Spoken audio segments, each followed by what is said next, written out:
United States protects us, and I would say that's largely true. We protect Canada, but it's not fair. It's not fair that they're not paying their way. And if they had to pay their way, they couldn't exist. When I spoke to, let's call it the Prime Minister rather than the governor, but when I spoke to him, I said, why are we giving you $200 billion a year? He was unable to answer the question. I said, why are we letting you make millions of cars and send them in? He was unable to answer the question. Justin Trudeau, nice guy. I think he's a very good guy. I call him Governor Trudeau. He should be governor, because the fact is that if we don't give them cars, we don't have to give them cars. The tariffs will make it impossible for them to sell cars into the United States. The tariffs will make it impossible for them to sell lumber or anything else into the United States. And all I'm asking to do is break even or lose a little bit, but not lose $200 billion. And we love Canada. I love Canada. I love the people of Canada. And but honestly, it's not fair for us to be supporting Canada. And if we don't support them, they don't subsist as a nation. Okay? Mr. President, on the EU tariffs, Mr. President, have you just made a decision on what level you will seek on tariffs in the European Union? We have made a decision. We'll be announcing it very soon, and it'll be 25%, generally speaking, and that'll be on cars and all of the things. And European Union is a different case than Canada, different kind of case. They've really taken advantage of us in a different way. They don't accept our cars. They don't accept essentially our farm products. They use all sorts of reasons why not. And we accept everything of them, and we have about a $300 billion deficit with the European Union. Now, I love the countries of Europe. I guess I'm from there at some point a long time ago, right? But indirectly, pretty directly too, I guess. But I love the countries of Europe. I love all countries, frankly, all different. But the European Union's been, it was formed in order to screw the United States. I mean, look, let's be honest. The European Union was formed in order to screw the United States. That's the purpose of it. And they've done a good job of it, but now I'm president. What will happen if these countries or the EU retaliate? They can't. I mean, they can try, but they can't. China did. They are imposed pledging to, tariffs sir. that went into effect. China's retaliatory right, tariffs on right. the 10th of February. Has there been any impact that you've been able to observe? That's right. No, they can do it, and they can try, but the numbers can never equal what ours, because we can go off. We are the pot of gold. We're the one that everybody wants, and they can retaliate, but it cannot be a successful retaliation, because we just go cold turkey. We don't buy anymore, and if that happens, we win. Are you talking to Eric Prince about privatizing deportations? No, I haven't. Mr. President, you're in litigation with CBS News. Is this a case that you'd like to see go to trial, or are you open to With some who? CBS, that 60 Minutes? CBS? Yes. Well, CBS did something that was amazing. Kamala was unable to answer a question properly, and they took the question that they asked and they inserted an answer. They gave her an answer. This was 2 days before the election, right before the Sunday night before the election. And they wrote out they put her words from another question that was asked about a half an hour later, and they put that into the question. Nobody's ever even heard of it before. Nobody's ever heard of anything like saying, then they say, well, we want brevity. We wanted to do it for time. They took out her answer and they inserted an entirely different answer that made her sound competent. And they did this, and nobody's ever, I thought I've heard of everything when it comes to that stuff. No, I've never heard of it. Nobody's ever seen. So we sued, and we are in discussions of settlement. What would a number be? Like 100? What's a number that you would think would be appropriate? I think it's a lot.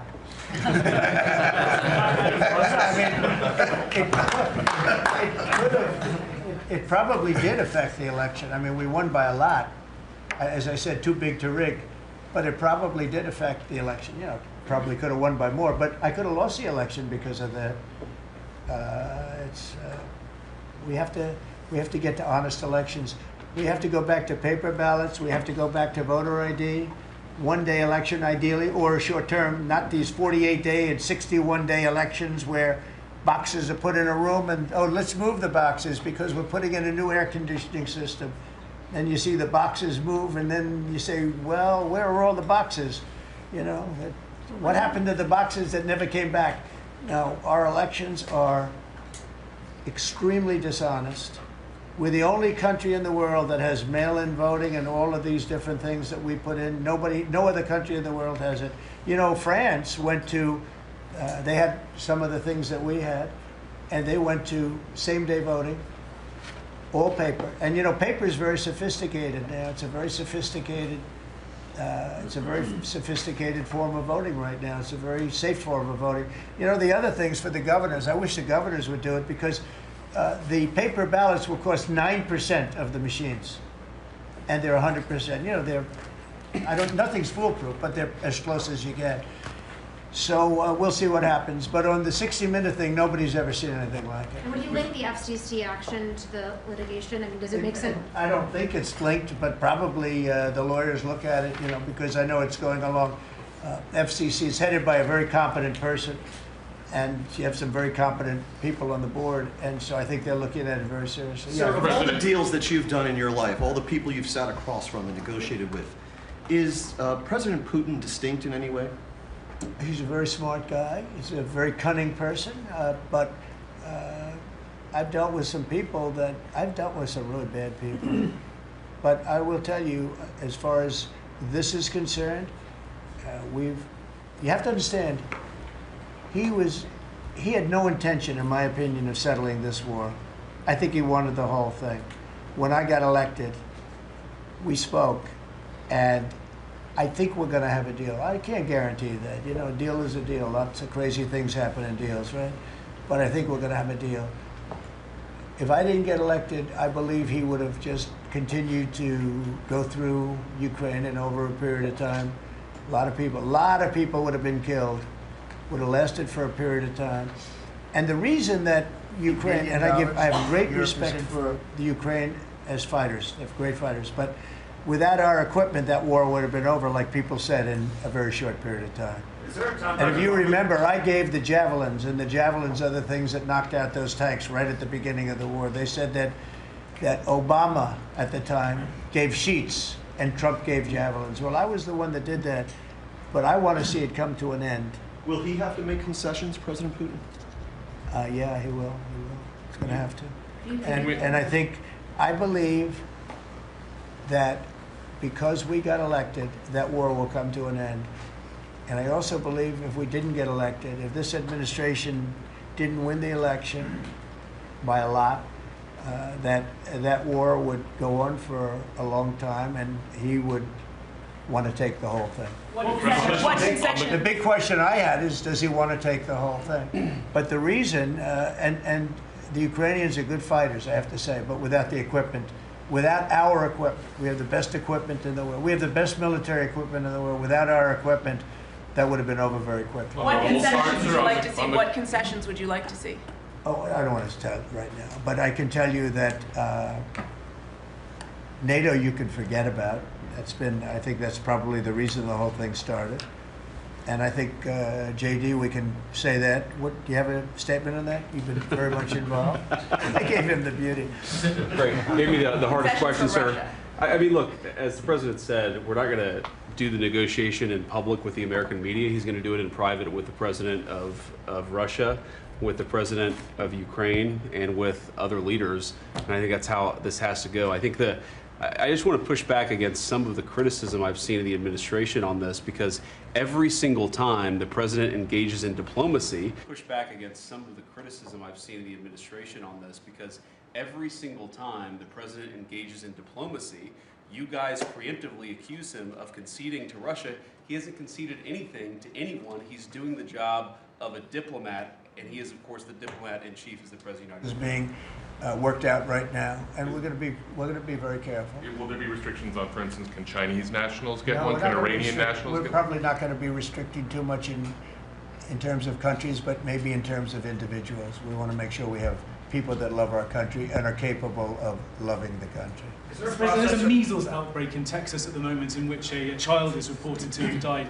Do you have concerns about that, and have you asked Secretary Kennedy to look into that? Well, why don't we, Bobby, do you want to speak on that? please? We are following the measles epidemic every day. I think there's 124 People who have contracted measles at this point, mainly in Kings County, Texas. Mainly, we're told in the Mennonite community, there are 2 people who have died, but we're watching it, and there are about 20 people hospitalized, mainly for quarantine. We're watching it. We put out a post on it yesterday, and we're going to continue to follow it. Mr. President, Incidentally, there have been 4 measles outbreaks this year. In this country last year, there were 16.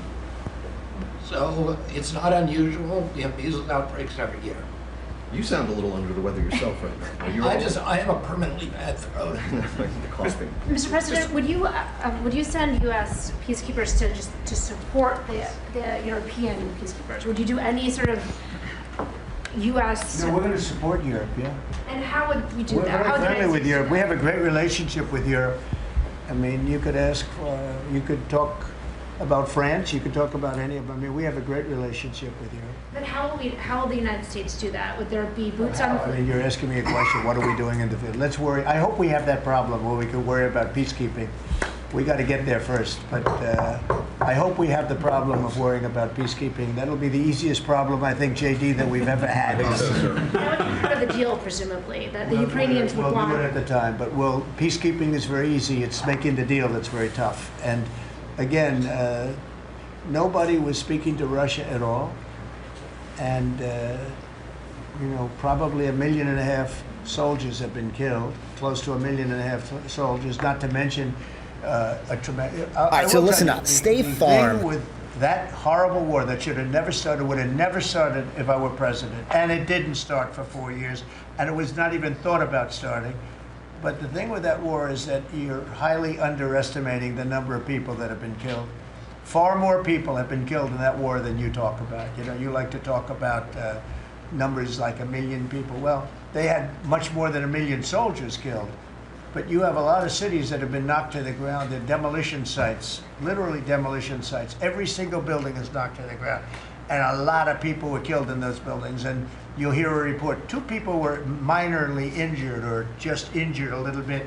No, people were killed by the thousands. And there are a lot more people killed in that war than the media wants to talk about, because Biden did a horrible, horrible job. He should have prevented that war. He could have prevented that war. Putin would have never gone in. I'll tell you one thing. He would have never gone in. That war would never have taken place if I were president. I think what people are trying to understand, Mr. President, is how would the United States, what would you be willing to do to support this European peacekeeping effort? Would there be... Again, you're asking me the same question. How many times do you have to answer? You're talking about after we make peace. Let me make peace first. Once we make peace, I'll give you all the answers you want. But how many times can you ask the same question? Mr. President, Is loosening of sanctions on Russia a potential option as part of an Not overall now, deal? No. We have sanctions on Russia. No, I want to see if we make a deal first, but I think we will. I've had very good conversations with President Putin. I've had very good conversations with President Zelensky, and until 4 weeks ago, nobody had conversations with anybody. It wasn't even a consideration. Nobody thought you could make peace. I think you can.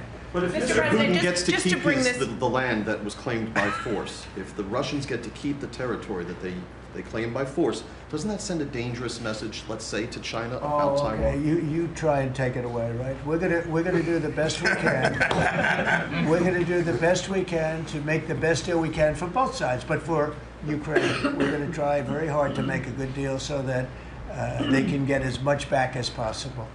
We want to get as much back as possible. Mr. President, just to bring this We'll cut it out after maybe this question. Go ahead. full circle, Unless it's a back bad to question. Don't worry. back to a question. You always like to finish on a good one. Sir, they want you to negotiate with them instead of with President Putin. Back to a question about the peacekeepers. Then you have a lot of confidence in us because you assume there's going to be peace. It's possible it doesn't work out. There is possibility, but I hope it does for the sake of humanity. Because if you look at the pictures that I've looked at, you don't want to look at them. Go ahead. I had a question back on these cuts to the federal workforce. You mentioned you're interested in doing another round of this email. When would you like to see that? What would be the deadline? And this time, would it be mandatory? I think Elon wants to, and I think it's a good idea because, you know, those people, as I said before, they're on the bubble. You got a lot of people that have not responded, so we're trying to figure out, do they exist? Who are they? And it's possible that a lot of those people will be actually fired. And if that happened, that's okay, because that's what we're trying to do. This country has gotten bloated and fat and disgusting and incompetently run. I think we had the worst president in the history of our country. He just left office. I think he's a disgrace, what he's done to our country by allowing millions of people to come into our country like that. And all of the other things, the inflation, which he caused because of energy and stupid spending, to spend hundreds of millions, trillions and trillions of dollars on the Green New scam, a total scam. I have the best energy people, the best environmental people in the world around this table, and they can't even believe he got away with it. And then in leaving office to send $20 billion here and $20 million there and 10 million and 5 million, and they couldn't spend the money fast enough, and let's get it out before Trump gets in, let's just get it out to anybody. This is a disgrace to our nation, and you don't write the fair thing, but look, you know, the good news, the people see it, and that's why we won the election by so much. Thank you very much, everybody. Thank you, Chris. Thank you, Chris. Out right back here. Thank you. Thank you very much. Pulitzer Prize. Sir, how many peacekeepers are you going to send there? What will you do? How will you dress? Lawrence, look at Lawrence. This guy's making a fortune. He never had it so good.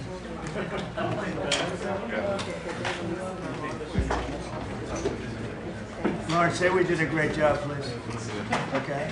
Say it was unbelievable.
You're using is Yes so or no? faulty that it doesn't. It's even a yes or no describe to question. USA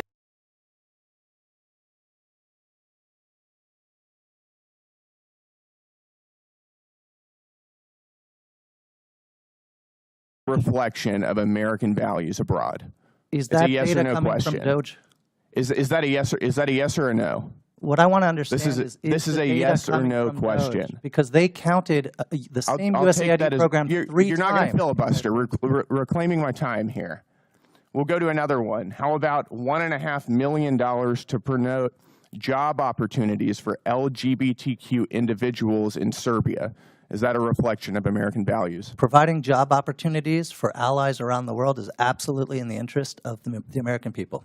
Well, I would like to maybe challenge you if you really believe in promoting DEI. I've got about 20 seconds left. Then in giving jobs to somebody based on their minority status or the color of their skin or their sexual proclivities, you might want to consider stepping down from your job and giving it to somebody who has more minority points than you do. Well, if that were what With that, I DEI yield. is about, My time maybe is I would, over. but it's I'm not what yielding. it's about. I now recognize the gentleman from Texas, Mr. Fallon, for 5 minutes. Thank you, Madam Chair, and my colleague from Texas did a very good job. You know, listen, the sky is falling. We hear it now, and not just in the DOGE subcommittee, but we hear it in oversight from our friends across the aisle. The sky's falling. The world's going to end. People are going to die. And then when they say Elon Musk's name, it's never Elon Musk. It's Elon Musk. Reckless gutting of the federal workforce and this hyperbolic fear-mongering is brought to you by the American left. And why, I ask, and so many others, the DOJ committee Dems are using this, quite frankly, sloppy, lazy, wildly inaccurate, and really boring rhetoric. Because this administration and this president is finally acting boldly, because so many administrations in the past haven't. They're acting boldly and courageously to ensure, wait for it, that the American taxpayers' dollars fund federal workers that work. I know that may be a radical concept to some. Now, let's set the record straight as well. Secretary Rubio has made it sure. He had issued a blanket waiver for any life-saving aid. I think it's $72 billion that we're spending. Is USAID the perfect vehicle for this aid? Of course not. We found that it isn't. And we also recognize that China has that Belt and Road Initiative, and they're licking their chops. And if we took that $72 billion out, they're going to fill that vacuum. So that's just hyperbolic nonsense that we do not recognize that there's a role to play for the United States in the federal aid space. But what we want to expose is $164 million going to radical organizations, $122 million of it to organizations that have aligned or at least tied to terrorists. So, Mr. Primorak, putting aside the massive issues of handing money over to terrorists and such, can you speak to other ways that our foreign aid has actually hurt United States efforts and interests to counter the malign influences, let's say, of the Chinese Communist Party? Our aid has created an international aid dependency. It's become international welfare. We need to put terms on these programs. The whole point of this is to help strengthen countries economically, politically, and become strong allies. We don't do that when we celebrate 30, 40, 50 years in a place. That means we are failing. The point of our jobs is to work ourselves out of a job. If we do that, if we focus more on trade, if we focus more on investment, we're going to create the kind of allies in the developing world that will make us stronger in combating the China challenge. So you're talking about self-sufficiency, it sounds like. You're talking about taking a developing nation and helping it develop. And that's what they want. One of the countries that come to mind, for instance, that had a successful journey over the last 60 years is like a Singapore. They don't need foreign financial aid from the United States. They're a wealthy city-state now, are they not? You had countries like South Korea, Taiwan, and other places that benefited. Look at them now. Wild successes. Okay, so also, Mr. Primorak, while I got you, do you know of if USAID sent any funding toward lab research in Wuhan, China? Just what I've seen in the newspapers.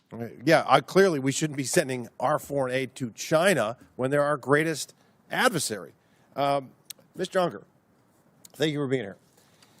Just to follow up on some of the things that Mr. Gill was asking you, $2 million, and this is a source. This is from the Federal Award Identification Numbers, so this clearly happened on the USspending.gov website. $2 million to, quote, activity to strengthen trans-led organizations to deliver transgender surgeries. Do you think that's a good use of taxpayer money? I defer to Congress, sir. If Congress appropriated the money and was notified about the program, then I believe it's in the interest of the American people. Do you think it's a good use of taxpayer money? I believe it's a good use of taxpayer money for Congress to appropriate funds. That is very telling. Thank you. I yield back to the chair. Thank you. Thank you. In closing, I want to thank our witnesses once again for their testimony today. And Chairman Comer was going to be here but got tied up. I now yield to the ranking member Stansbury for closing remarks. All right. Well, thank you, Madam Chairwoman. It's always a wild adventure here in the Oversight Committee. And as the language was just used, wild and sloppy is not what's happening in this committee, but what Elon Musk and Donald Trump are doing to our foreign affairs and foreign aid. And in fact, if my friends across the aisle would like to understand the real world impacts of the tens of thousands of Americans who've been laid off and the people who are suffering around the world, go home and talk to your own constituents, because we know they're coming to your town halls, and we know that behind closed doors, you are calling the president and you are calling secretaries and telling them that your constituents are upset and that you don't support what they're doing. So I do not appreciate you all sitting here pretending like this is not what you support, okay? So let's talk a little bit about the gutting of foreign aid and global realignment that's happening under Trump. They're dismantling this agency. They're withholding funds. They're firing tens of thousands of U.S. aid staff. They're hacking federal data systems. They're stranding aid workers across the world. International food aid is rotting in ports. American farmers have lost millions of dollars in income. And a global realignment with our foreign adversaries, including Vladimir Putin, is happening at a scale unlike anything we have seen in American history. And the administration knows that these activities are illegal. They know that they've overstepped their constitutional authority. They know they're violating statutory law. They know they're violating appropriations law. They know that they're violating federal employment laws. And they know that they are reversing American foreign policy in a way that we have never seen before. And Donald Trump and his allies are trying to redefine the Constitution by tweet. They're threatening federal judges, intimidating federal employees, and yes, even members of Congress using the Department of Justice. And why? We don't know, because not a single person from the administration has come here to testify in this committee or in any committee about what Doge and Elon Musk are actually doing. And if you look at the so-called transparency that Elon Musk put online, the math does not add up. Talk about wild and sloppy. Our friends across the aisle like to talk about how he's some sort of genius. And this dude couldn't even post a simple spreadsheet that adds up. It's literally off by tens of billions of dollars. You guys, that's wild. I mean, like, literally, that's wild. But in spite of this, our friends across the aisle are acting like everything's normal. And last night, they passed a budget resolution that not only is going to gut Medicaid and Medicare, but is going to make these cuts in federal firing permanent, even though they know it is making America less safe. And in the meantime, Elon Musk is actually awarding himself additional federal contracts. In fact, yesterday it was reported that he gave himself the FAA contract for communications. I mean, you guys, this is like graft, waste, fraud, abuse, all of the things. It's happening in front of your eyes, literally, and they are breaking the law while they cozy up to our foreign adversaries. And I know that Donald Trump thinks that he's a king because his social media, of course, he keeps repeating this. But let me say this to you, Mr. Trump.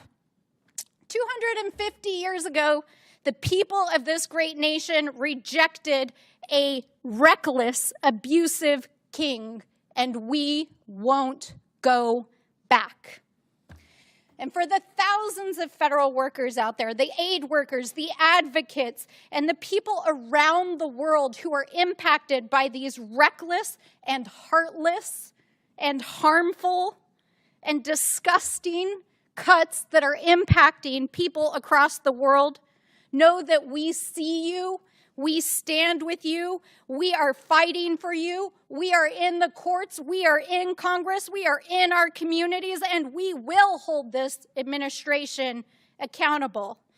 And we will not abandon our allies or our humanity. So with that, I say to all of you, be strong. We will fight back. I now recognize myself for closing remarks. And threats against the President of the United States will not be tolerated by anyone. And the math does add up. The United States is $36 trillion in debt. $36 trillion. There's plenty of spreadsheets that show that. As a matter of fact, there's a debt clock. You can watch it continue to tick upwards every single day. In fiscal year 2024, the government spent over $1.8 trillion more than it took in. And in fiscal year 2025, the interest on our debt is expected to exceed $1 trillion. That's everybody. I don't care how you vote. The American people do not want to continue to fund these propaganda campaigns, regime changes, terrorist, LGBTQ initiatives, diversity, equity, and inclusion, and other Democrat globalist initiatives. And even if the people did want to continue supporting such causes, guess what? They can support them with their own money through private donations. Because the reality is, everyone, we are flat out broke. If the U.S. government operated like any other private business, which it should, by the way, it would be completely bankrupt and it would be out of business. Last year, we spent almost $2 trillion more than we took in. The United States government is not a charity, and it is not to be used and abused by the bureaucracy to implement the far left's agenda and impose it on the entire world. Again, 96% of all political contributions from USAID employees go to Democrat Party candidates or PACs. Perhaps that's why we're hearing all the complaining. The revolving door between USAID employees and NGOs that receive USAID funding is undeniable. Maybe we should consider investigating whether USAID funding has made it back to Democrat campaigns. Has it affected elections? The real questions the American people deserve to know answers to are these.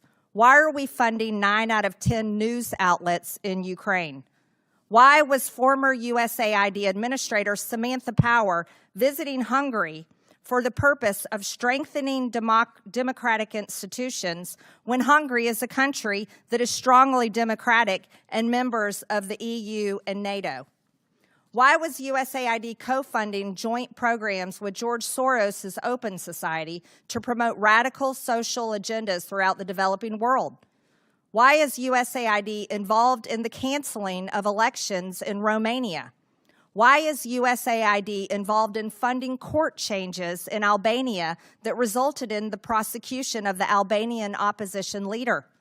Why is USAID funding censorship laws in Brazil to silence Bolsonaro? Why is USAID involved in funding the Syrian civil war?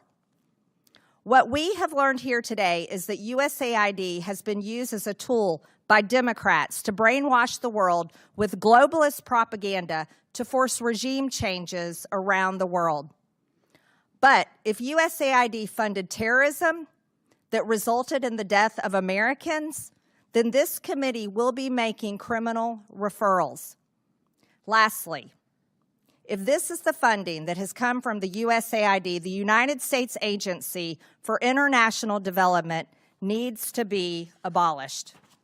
With that and without objection, all members have 5 legislative days within which to submit materials and additional written questions for the witnesses, which will be forwarded to the witnesses. If there is no further business without objection, the subcommittee stands adjourned.